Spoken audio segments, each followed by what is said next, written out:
You can't even satisfy me, Marcus, let alone provide like a real man, Tasha shouted, smiling at her friends as if I didn't exist. But the man she humiliated that night wasn't broken. He was calculating, patient, and about to unleash a silent revenge that would shatter her world. What happened next will leave you questioning loyalty, trust, and the price of betrayal. Reason it's best. Immediate tension, direct use of the story's dramatic moment, sets up emotional stakes, and teases the silent revenge, compelling viewers to stay. Subscribe, like, comment and watch till the ending to share this interesting story to family and friends. My name is Marcus Reed. I'm 36, a civil engineer from Atlanta, Georgia. I build bridges for a living, real ones made of steel and stone, but I've spent the last few years trying to build an emotional bridge between me and my wife Tasha. And lately that bridge has been collapsing piece by piece. She wasn't always this way. The Tasha I married 6 years ago was fierce, radiant, and ambitious. She used to make my world feel alive. We met at a university alumni event. I spilled coffee on her dress and she laughed instead of yelling. That laugh hooked me, warm, confident, free. Back then she was working 2 jobs and still smiling. I thought that kind of strength was rare. I thought I'd found forever. But forever started changing once her marketing career took off. Late nights became normal. The perfume on her skin changed. Her laughter changed too, sharper, colder, like it belonged to someone else. So when she invited me to dinner with her friends that Friday night, I told myself it was a chance to reconnect, to remind her who we were before the distance set in. The restaurant was one of those dim, high-end spots, soft jazz, golden lighting, conversations blending like smoke. Her friends were all smiles and champagne. I tried to blend in, pretending everything was fine. Halfway through, I made a small joke about her spending more time at work than at home. Lighthearted, meant to draw a laugh. But the look she gave me, it could have frozen glass. She leaned back, smirked, and said loud enough for the whole table to hear. You can't even satisfy me, Marcus, let alone provide like a real man. Time stopped. The sound of her friend's laughter died mid-breath. My wine glass slipped from my hand, shattering into tiny pieces on the tiled floor. The entire restaurant went quiet. Her best friend looked down at her plate. Another one whispered, "Damn," under her breath. I just sat there, still, expressionless, my pulse thundering in my ears. The old me might have argued back. Might have walked out. But instead I smiled, not because it didn't hurt but because something in me clicked. A switch flipped. If pain could be fuel, I had just been handed a lifetime's worth. So I stayed quiet. Let her laugh it off and turned back to her wine. And while the world around us kept moving, forks clinking, glasses refilling, whispers spreading, I made a silent promise to myself. I wasn't going to shout. I wasn't going to fight. I was going to make sure Tasha remembered this night for the rest of her life. Because sometimes revenge doesn't need words. It just needs patience. And I had plenty. The days after that dinner felt like walking through a house that used to be home but now echoed with ghosts. Tasha and I barely spoke. When we did, it was all surface level. Did you pick up the dry cleaning? You left the porch light on. Nothing deeper. Nothing real. But silence has a weight, and every morning it pressed a little harder on my chest. She started coming home later, midnight, sometimes 1 a.m. Her excuses were rehearsed: client dinner, strategy meeting, traffic. I'd sit on the couch, half watching TV, waiting to hear the sound of her key turning in the lock. When she finally walked in, her perfume would hit me first, expensive, heavy, and unfamiliar. Not the vanilla scent she used to wear when she curled up beside me. This one was darker, almost smoky. The kind of scent that lingers long after someone's gone. I wanted to ask who it was for. But I didn't. I just watched her kick off her heels, pour herself a glass of wine, and scroll through her phone with a faint smile. Once I caught her typing "Goodnight Red Heart" to someone named D. I pretended not to see it. Pretended I didn't notice the way she hid her screen, the quick flick of guilt in her eyes before she said, "Work stuff." That's the thing about betrayal, it rarely arrives all at once. It creeps in disguised as busy, and tired, and you're overthinking. The Tasha I knew would call me 3 times a day just to hear my voice. The new Tasha barely looked up when I spoke. Her laughter, once bright and spontaneous, now belonged to someone else. I'd catch her standing in front of the mirror longer than usual before leaving for work, turning slowly, studying herself from every angle. I used to compliment her when she did that. Now I just watched, trying to memorize the woman I married before she vanished completely. One night, around 11:45 p.m., I heard her phone buzz while she was in the shower.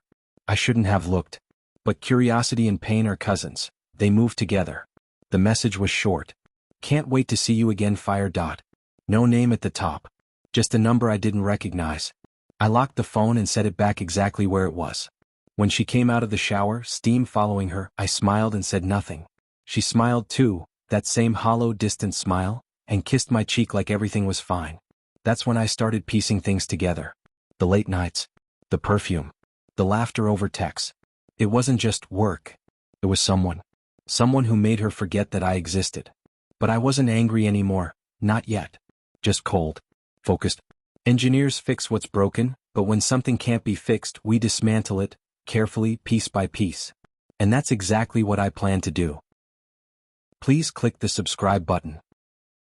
It was a Saturday morning when I found out who D was.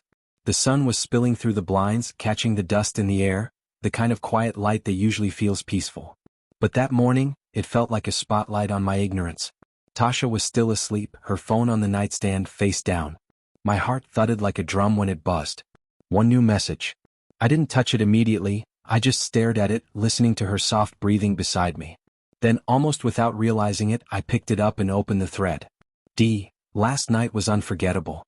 Same place next week? Tasha, you know I can't resist you. That was enough. But the next part hit harder. A saved contact popped up when I tapped his name. Derek Cole. The same Derek Cole who owned Cole and Partners, a major engineering contractor in Atlanta, and, ironically, the same man who once tried to undercut my firm on a project years ago. I knew him. I knew his reputation. Charismatic. Wealthy. Ruthless. Women clung to him like he was gravity. I sat there, staring at the name on the screen, my pulse roaring in my ears. She had chosen him. For a moment, memories started flashing like a cruel slideshow. I remembered the first time Tasha mentioned him months ago. My boss, Derek, he's brilliant. You'd like him, babe. I remembered how she smiled when she said his name, the subtle glow in her eyes that I mistook for professional admiration. Now I saw it clearly for what it was, attraction disguised as ambition. I put the phone back before she woke up, forced my heartbeat to slow. When she stirred, I closed my eyes, pretending to sleep. She leaned over, brushed her lips against my forehead and whispered, "See you tonight." I wanted to ask, see me or him? But I stayed silent. Later that day I searched his name again. Found an old photo of him standing beside Tasha at a company gala. His hand on her back, her smile just a little too wide. I scrolled past article after article praising his leadership style. I knew the truth behind that charm. He was a man who collected people, used them, and moved on. But this time he picked the wrong person's wife. I spent the afternoon in my garage, staring at blueprints from an old bridge project. My hands traced the fine lines, steadying me. I thought about the symbolism. Bridges connect people, but they also carry weight. Too much stress and even steel gives way. That was our marriage now, a structure loaded past capacity. When Tasha came home that night, her hair smelled like his cologne. I recognized it instantly, that rich cedarwood scent from the last corporate event I'd attended. She smiled and asked if I wanted dinner. "Already ate," I said quietly. She didn't even notice the edge in my voice. That night, while she showered again, I sat at the kitchen table and whispered to myself, Derek Cole. I wasn't just a husband anymore. I was a man with a blueprint, and I had just found the first crack. The next few weeks became a careful dance. Tasha never suspected a thing, but I watched her every move, cataloging every detail. I parked my car down the street some nights, pretending to read a book while her front door opened and closed. I recorded snippets of conversations when I could, captured texts and screenshots. Everything. Every small lie, every omission, every smile for Derek. It wasn't just about catching her cheating.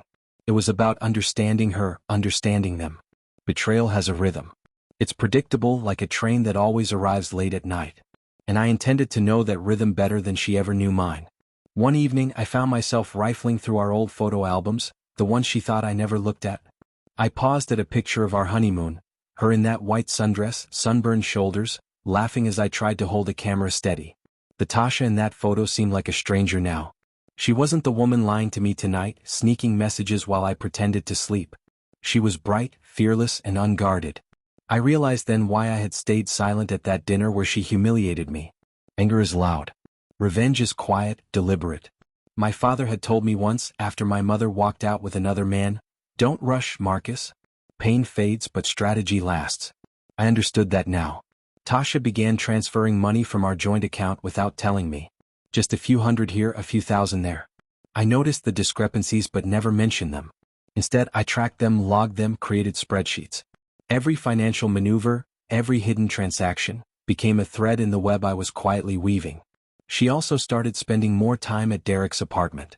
I noticed it from the emails I intercepted, meetings scheduled off-site that lasted hours. Late-night Uber rides.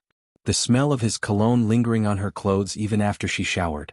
And yet, she kept up appearances at home, laughing lightly, pretending everything was normal. I catch myself thinking about how she grew up. Her father left when she was 10, abandoned her and her mother. She learned early that she couldn't rely on anyone. That fear, that constant need to control her destiny, manifested now as betrayal, as manipulation, as the calculated destruction of the life we'd built together. And me? I started thinking like her but in reverse. While she burned bridges, I was drafting plans. I created scenarios, mapped out their routines, memorized the little details that would become leverage later. I even started leaving my own breadcrumb trails, subtle clues planted for her to ignore, but ones I could use if needed. Late at night, I'd sit in the living room, the low hum of the refrigerator the only sound, and imagine the moment when everything tipped. When her web of lies collapsed, when the world she had meticulously curated would shatter. I let myself imagine her shock, her betrayal, and that brief, unguarded moment where she'd finally realize I knew everything. I wasn't angry anymore. I was patient, calculating. Every flash of guilt she displayed, no matter how subtle, was stored like fuel. And the fire I planned to ignite would consume everything. By the time she walked in one night, her heels clicking against the hardwood floor, I already knew. The first move of my silent revenge was about to begin. Please subscribe. I told myself the camera was for the house, for security, for peace of mind. It was a lie that truthfully sounded like the kind of thing I might say at a hardware store checkout. Better safe than sorry. I bought the smallest one I could find, the kind that hides in a smoke detector, the kind that doesn't call attention to itself. Engineers have a habit of preferring elegant solutions. This one felt surgical. I installed it on a Tuesday while Tasha was at a branding workshop. Her absence was the perfect cover. I worked with my headlamp on, fingers moving through the attic like I'd done this 100 times before. The camera's red light was barely visible. The device fit flush against the ceiling beam, invisible to anyone not looking for it. When I clicked the feed open on my phone later that night, the image was grainy but enough. A slice of our bedroom, our bed, the dresser, the doorway where secrets walked through. I felt ridiculous and cold at the same time, like someone who just crossed an ethical line and felt oddly relieved. The first night it recorded, nothing happened. Just the routine creak of our house settling, the soft sigh of the air conditioning. I watched until 3 a.m., the glow from my screen painting my face a pallid blue. That quiet was new, it settled into my bones like frost. I thought of my father's voice again, low and steady when I was a kid, telling me to think 10 moves ahead. He'd have approved of the thoroughness, not the need. There's a sorrow in becoming your own strategist and trading love for plans. On the fourth night I had the screen muted, waiting, the phone buzzing in my pocket like a trapped insect. At 11:18 p.m., the feed changed. The porch light clicked, the lock turned. Tasha walked in, heels in one hand, a small clutch in the other. She moved like she always had, graceful, practiced. But there was a new rhythm to her steps now, one that suggested haste and excitement. She glanced around the bedroom, tossed her keys on the dresser, and texted with a smile I could see on her face even in pixels. Then Derek's car pulled into the driveway. He hovered in the entryway for a moment, looking like a man who belonged to the night, tailored jacket draped over one arm, a bottle of wine in his hand, a grin that had been photographed on magazine covers. Their first kiss, captured by my little lens, was slow and certain. Not urgent, deliberate, like two conspirators closing a deal. The way Derek's hand slid down her back, the casual possessiveness of it, it wasn't what twisted my stomach. It was her face, the closeness, the way she melted against him, eyes half closed as if she'd been waiting for this. I replayed the moment 3 times, then 10, then until the battery on my phone threatened to die. Evidence is a strange thing to hold. It feels both heavy and necessary, like a key you don't know which door it opens. I thought about that honeymoon photo, her laughter, the way she used to fall asleep on my shoulder. Each memory was a layer I could peel back, and beneath each layer was the same dull ache. That night, when they left, he in his car, she in a hurry to straighten her makeup in the mirror, I felt something else bloom. Not triumph exactly. Not yet. Something more like a crystalline focus. I cataloged timestamps, saved screenshots, downloaded messages I'd intercepted earlier. I labeled files with names that were clinical and cold, Derek_1122_2318.mp4, text thread .mp3. It was methodical and ugly the way grief often becomes. As dawn lightening the sky bluish-gray, I sat on the edge of the bed and let my hands shake. I shouldn't have been surprised. Betrayal had been a slow leak I finally decided to trace to its source. Still, seeing them together in my room, on my bed, felt like a final, unambiguous verdict. I shut off the feed, hid the phone under a stack of unopened bills, and lay still as if sleep might rearrange the day. The silence after that recording was different. Denser, like air before a thunderstorm. I remembered the first time my mother left, her suitcase in the hall, my father's face like weathered stone, and how my father had taught me to be precise with pain. There was one more thing I did before leaving for work. I planted a clue. An envelope with a check for a small amount slipped casually into her purse, an item I found in her bag a week later when she left for another client dinner. Sometimes you have to guide the script so the actors don't improvise. I watched the footage again that night and then clipped the best parts into a folder labeled "For Later." My fingers hovered over the folder name like a man holding a match over dry tinder. I didn't set it alight yet. Patience was part of the plan. The gala was everything Tasha loved. Chandeliers dripping like crystals from the ceiling, orchestral music softening the edges of conversation, waiters gliding silently between tables with silver trays. I arrived unannounced, dressed in a dark navy suit that had been tailored months earlier for a business presentation she had mocked as too stiff. I walked through the doors with a calm that belied the storm inside me. Every head turned, but I didn't flinch. I knew the weight of silence better than anyone. Tasha froze the moment she saw me. Her mouth opened, then closed. Derek, always so polished, caught the change immediately. I could see the calculation flicker in his eyes, how quickly he could pivot, how dangerous he could pretend to be. But he didn't expect me to be here. That was the key. The gala manager approached me politely, murmuring something about reservations. I waved him off, casually moving toward the stage where Tasha was making her keynote presentation. Cameras were set up to project her speech onto a large screen behind her, a platform she'd practiced for weeks, a stage she had imagined herself ruling. But I had another projection queued up. The moment was surgical. I stepped to the microphone, unclipping the small remote I had concealed under my jacket. Tasha's smile faltered as I said calmly, "Ladies and gentlemen, thank you for indulging me for just a moment. I'd like to share a little behind-the-scenes story about someone you all know." The projector flickered, then shifted to the footage from the hidden camera I had installed weeks ago. Tasha and Derek in our bedroom, the way he held her, the way she leaned in like she had forgotten I existed. The sound was muted at first, a slow reveal, and then I slowly turned the volume up. Gasps echoed across the ballroom. Glasses trembled in their holders. The music stuttered and died. Tasha's friends, her colleagues, even the board members she had so carefully courted all froze. She tried to speak, to deny, but her voice caught in the thick silence. Derek's face turned from confident to horrified in a matter of seconds. I let the video play, letting the evidence speak for itself. Every glance, every touch, every secret laugh was recorded. I didn't shout. I didn't cry. I didn't move. I simply let the world witness her betrayal as clearly as I had seen it for weeks. When it ended, the screen went black. Silence stretched like a taut rope. Then, softly at first, murmurs rose. Whispers that she had never been able to control. I stepped back, folding my arms, the calm eye of a hurricane. Tasha was trembling, her hands clenching the edges of the podium. Derek slipped out a side door, too proud to be publicly humiliated, too smart to stay for the fallout. Her colleagues looked at her differently now, her carefully built reputation crumbling in minutes. I saw the flicker of desperation in her eyes, the smallest acknowledgement that she had underestimated me. She mouthed words I couldn't hear, pleading silently, but I didn't answer. My satisfaction was in the quiet, in the shock, in the precision of the reveal. That night, when I returned home alone, I thought about the bridge between us, the one that had been broken long before. But this time, I wasn't standing at its rubble feeling loss. I was at the other end rebuilding, not for her but for myself. And as I sat in the dark, the city lights spilling across the walls, I knew this was just the beginning. Don't forget subscribe. The morning after the gala was surreal. News of the incident had spread faster than wildfire, and social media buzzed with clips and comments.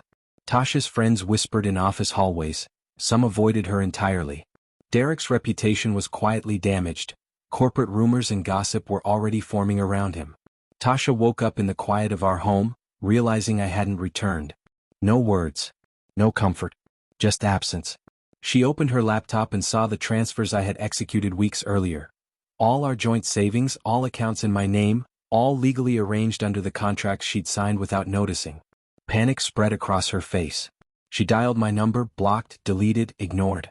I sat in the kitchen, sipping black coffee, listening to the distant sounds of her rapid breaths upstairs. I didn't answer. I couldn't. Every emotion I'd held back, the betrayal, the shame, the anger, had found its mark. I thought about the little lies she had told for months, about the networking dinners and the late-night meetings. Each one had been carefully catalogued, recorded, preserved. Justice, I realized, isn't loud. It's methodical. And then came the claim. A harassment complaint, filed with my firm by Tasha herself. She claimed emotional abuse, manipulation, and deceit. For a moment, I felt the old fear creep in. The world we build for ourselves can crumble in an instant if someone chooses to weaponize it. But I had already done my homework. I had files, messages, timelines, evidence that Derek and Tasha had violated contracts, laws, and professional ethics. I reached out anonymously, providing documentation to the authorities, to corporate investigators. The result was swift. Derek's firm came under scrutiny, an investigation was opened, and Tasha's own career was jeopardized. Her desperate phone calls turned to voicemails, then texts, then nothing. She had crossed a line she hadn't realized existed, the line between control and consequence. I walked the empty streets near our old apartment, feeling the first glimmers of peace. There was no triumphant gloating, no vindictive celebration. Just the quiet acknowledgement that patience had its reward, and betrayal had its price. At night, when I finally lay down, I thought about the bridges we build and the ones we burn. I thought about Tasha's childhood, the abandonment that shaped her hunger and greed, and about Derek's arrogance. I thought about my father's voice reminding me that revenge is a whisper, not a shout. I didn't need to shout. She already knew. Months passed and the dust settled, but not entirely. I had rebuilt my life, my own firm, clients who trusted me, and a small condo that smelled of new beginnings. Tasha had vanished from my world completely. But echoes remained. Social media tags, mutual friends, the faint memory of her laughter. One evening I received a message from an unknown number. Simply read, "You think it's over? You don't know what she's capable of." I stared at the screen for several long moments. For the first time since the betrayal, a shiver ran down my spine. Not fear of what she had done, but of what she could do. Some battles never end, they just change shape. I locked the phone and placed it on the table. I didn't reply. I didn't need to. The warning was clear, but the power had shifted. I had learned patience, observation, and precision. I had become a man capable of outlasting deceit. And yet, as I looked out the window at the city lights flickering in the distance, I realized the story wasn't fully finished. The past had a way of echoing into the present, and sometimes silence carries the loudest warnings. Don't forget to subscribe. I remember sitting on my balcony that night, glass of whiskey in hand, feeling the cool air brush against my face. The city sprawled below like a living organism, full of ambition, greed, and secrets. I thought about Tasha's childhood, her father leaving, her drive to never be dependent on anyone, and how that fire had been both her strength and her undoing. I replayed every choice I had made, every step of the plan, every small act of careful patience. The hidden camera, the recordings, the gala reveal, the financial maneuvers, all of it had been a meticulously constructed map of human behavior. Betrayal is an art form when observed closely. Revenge is the frame around it. I thought about Derek. His empire collapsed. His charm, once irresistible, had turned against him. The arrogance he relied upon was the same arrogance that blinded him to evidence. I couldn't help but feel a cold satisfaction. Justice had been delivered without a word. And Tasha. She had learned that her manipulations had consequences. I had no joy in her suffering, only recognition that the balance of power had shifted. For months, she had been untouchable in her carefully curated life. Now she was a reminder of what silence and patience could achieve. But I also knew something crucial: revenge isn't happiness. It's closure, a tool to reclaim control over your own life. The emptiness left behind isn't punishment, it's a mirror. I poured another sip of whiskey and watched the neon lights flicker. Somewhere, a faint buzzing of my phone reminded me that even in silence, the past waits. Sometimes quietly. Sometimes with warning. Weeks later, I started receiving occasional news through mutual friends. Tasha had moved out of state, working odd jobs trying to rebuild. Derek's legal battles dragged on, and the small empire he once ruled like a king was now in shambles. I felt nothing for either of them except detachment, a clarity that only comes when a storm finally passes. I walked through my office one evening, files neatly stacked, blueprints rolled and ready for new projects. The smell of fresh ink and polished wood was grounding. I realized I had learned more about human nature, patience, and resilience than any bridge I'd ever built could teach me. The weight of betrayal had become a lens through which I now saw the world, sharp, precise, unwavering. And yet, that message from the unknown number lingered at the edge of my mind. Some silences are peace, others are warnings. I wasn't afraid anymore, but I was vigilant. Life had a rhythm and I had learned to dance with it. I poured a final glass of whiskey and sat on the balcony, the city stretching endlessly below me. The air smelled faintly of rain.